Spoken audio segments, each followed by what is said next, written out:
How to create a Wattpad account. Hey, what's up guys? Welcome back to our YouTube channel and let us get started. First of all, you have to open up any of your preferred web application, or you can also use your Wattpad application. In my case, I will be using Google Chrome. At the top search bar here, you have to type in Wattpad sign up. As you do so, you will see sign up by Wattpad. Let's go ahead and open this link. Now tap on sign up. Now you can either sign up using your Google account, your Facebook, or typing your email address. In my case, I'm going to go ahead with the first option that says sign up with Google.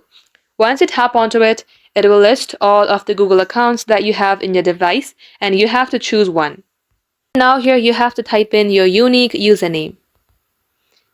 Select your date of birth, like your month, day, and your year.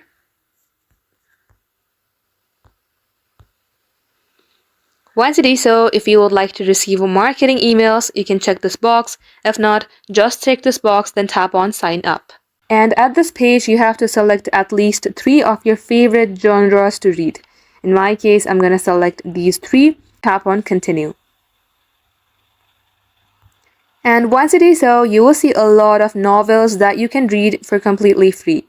If you have any novel or story that you would like to read, you can also tap on the search bar, type in the author name or the book name, and then select it and read it. Just like so, this is how you can do it. That is all for today, guys. Thank you for watching, and we will catch you up in our next upload.